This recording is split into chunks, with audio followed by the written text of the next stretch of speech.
اسی طرح جو ہے محمود غزنوی سے پہلے محمد بن قاسم رحمۃ اللہ تعالیٰ علیہ آئے، تو انہوں نے بھی یہاں پر آ کر اسلام کو جو تقویت دی، مسلمان کیے، لیکن ان کے آنے سے بات پھر وہی آ گئی ریاست کی، ریاست قائم نہیں ہوئی، بات نہیں بنی، چھوٹے چھوٹے لوگ مسلمان ہوئے، چھوٹے راجہ مسلمان ہوئے، اور انہوں نے اپنی چھوٹی چھوٹی چھوٹی چھوٹی جو ہے وہ ریاستیں بنائی ہوئی تھی، چھوٹی چھوٹی، مکمل جامع امپائر قائم نہیں۔ اس کے بعد محمود غزنوی کا آنا جو ہے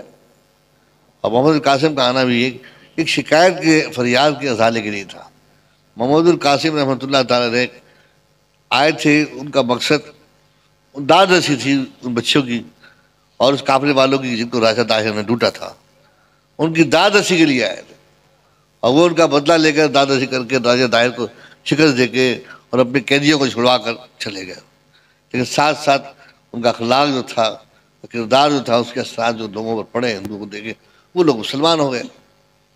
ملتان تک ان کا اثر تھا۔ اس کے بعد دور شروع ہوا، سلطان محمود غزنوی کے دور میں ایک واقعہ ہوا کہ سلطان محمود غزنوی کے بارے میں لوگ یہ الزام لگاتے، تو میرے اس بیان میں یہ بھی کافی تسلی ہو جائے گی کہ وہ جو ہے سومناتھ کا مندر فتح کرنے گئے تھے اور ان کا مقصد ہندوؤں کا مال اسباب تھا، یہ بالکل غلط کلام ہے۔ محمود غزنوی رحمۃ اللہ تعالیٰ کی ہندوستان میں آمد کے دو مقاصد تھے، دو بڑے مقاصد یہ تھے۔ پہلا مقصد تو یہ تھا کہ ان کی ریاستیں کچھ باغی لوگ تھے، وہ باغی جو ہے سلطنت اسلامیہ سے محفوظ ہوئے اور نقصان پہنچا کر محمود غزنوی کو انہوں نے آ کے ہندوستان میں پناہ لی، اور ہندوستان کے جو ہے سومناتھ کا جو مندر تھا وہاں اس علاقے میں آ کے انہوں نے پناہ لی ہندوؤں کے پاس۔ ایک بات، دوسری یہ کہ سومناتھ کے مندر کے کچھ پجاری جو تھے وہ گورکھ دھندا کرتے تھے پجاروں کا، اور وہ اپنی پجاروں سے جو ہے غلط تعلقات استوار کرتے، اور جن لوگوں نے اپنی بیٹیوں کو وقف کیا ہوا تھا، جن ماں باپ نے اپنی بیٹیوں کو پجارن کے طور پر وقف کیا تھا سومناتھ میں، ان لوگوں نے شکایت لکھی محمود غزنوی کہ اس مندر میں ہماری بیٹیوں کے ساتھ جو ہے اس طرح کھلواڑ کھیلا جاتا ہے۔ یہ بڑی تصدیق بات کر رہا ہوں میں، یہ ریکارڈ بالکل، کیونکہ محمود غزنوی کے بارے میں کھلے عام ٹی وی پر بکواس کرتے ہیں کہ معاذ اللہ وہ سومناتھ کا مندر خزانہ لوٹنے آیا تھا اور یہ کیا تھا وہ کیا تھا، بڑی بکواس کرتے ہیں لوگ، بہت بکواس کرتے ہیں۔ تو فاتح حیثیت سے آئے تھے، کسی قضیے کے لیے آئے تھے، کسی مقصد کے تحت آئے تھے، وہ مقصد میں نے آپ کے سامنے بیان کیے۔ دو مقاصد کو لے کر وہ تشریف لائے اور انہوں نے دونوں مقصدوں کو حاصل کیا، پجاروں کو چھڑوایا، اور وہاں پر جو ہے خزانہ نہیں لوٹا، انہوں نے خزانہ انہیں بیت المال میں ملا، خزانہ نہیں لوٹا، خزانہ بیت المال میں ملا ان کو، اور خود انہوں نے پیش کیا خزانہ، پر باغیوں کو بھی انہوں نے صدوقوف کیا اور وہاں سے نکالا باغیوں کو، اس طرح جو ہے یہ تشریف لیا واپس۔ تو ان کے جانے کے بعد یاد رکھنا کہ ریاست اسلامیہ قائم نہیں ہوئی، اسلام مضبوط ہوا، لوگ مسلمان ہوئے، اور وہاں اسلام بھی جو ہے تعارف ہو گیا۔ اصل کام جو ہوا ہے وہ ہے دل سے اٹھا نقاب اگر تو اٹھا سکے، گر بحث کر کے بات بٹھائی تو کیا حصول، دل سے اٹھا نقاب اگر تو اٹھا سکے۔ اصل کام جب ہوا کہ جب رسول اللہ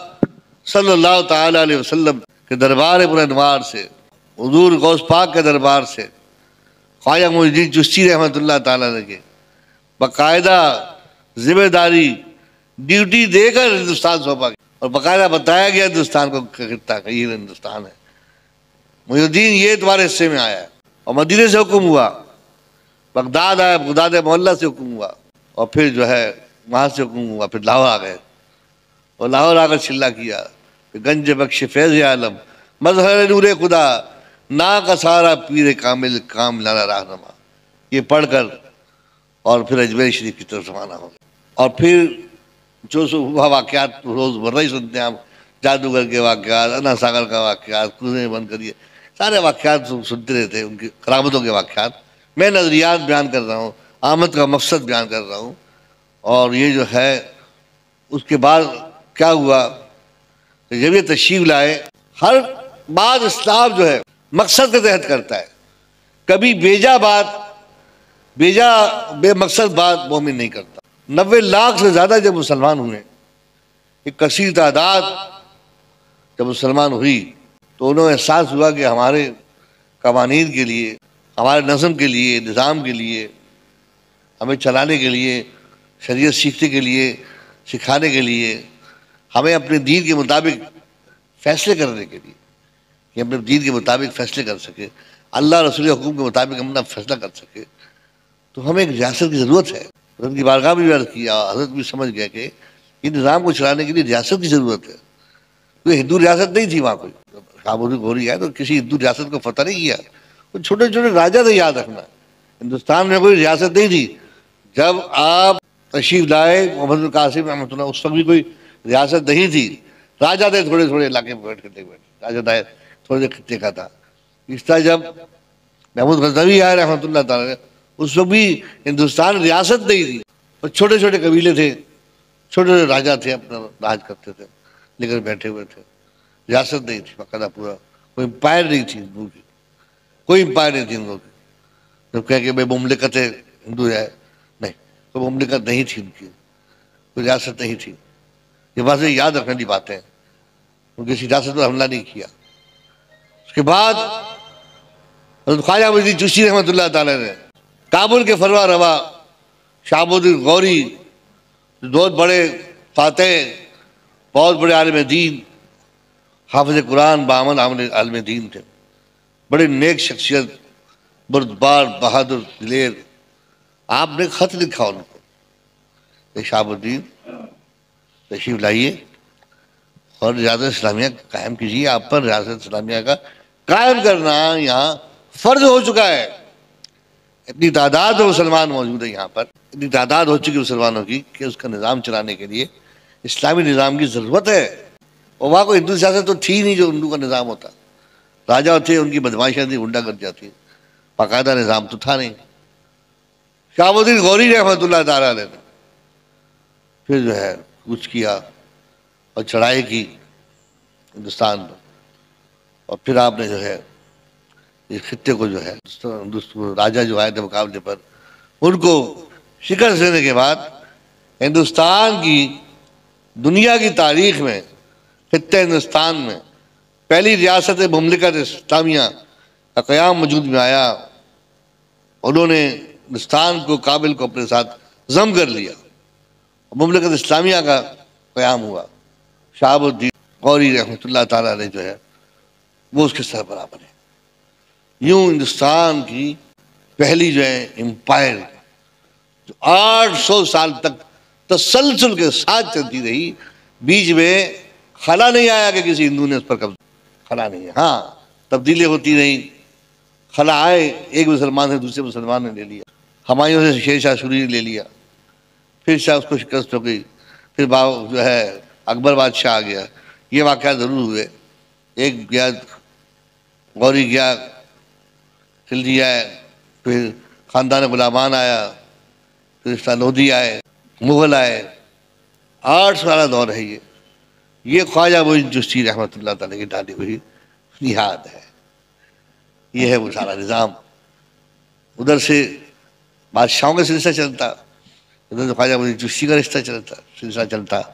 خواجہ صاحب آئے، نظام الدولی آئے، مختار کاکی، یہ سلسلہ چلتا، یہ روحانی طور پر سنبھالتے اور ریاست کو سنبھالتے، ریاست کا غلبہ تھا۔ تو آپ 800 سال تک اس ریاست کا یہ ہوا، ایک مضبوط دنیا کی ریاست قائم ہوئی، دنیا کی سب سے بڑا امپائر جو قائم ہوا، اور بر صغیر سے لے کر، کابل سے لے کر، قندھار سے لے کر، بخارا سے لے کر، اور کلکتہ تک، کلکتہ سے لے کر کراچی تک، ہندوستان جتنا سندھ ہے، سارا کا سارا علاقہ جو ہے ان کے پاس تھا۔ ریاست تھی اسلام کی بہت بڑی، تمام فیصلے اسلام کے مطابق ہوتے تھے، اور یہ تابع تھی خلافت بنو عباس کے، یاد رکھیں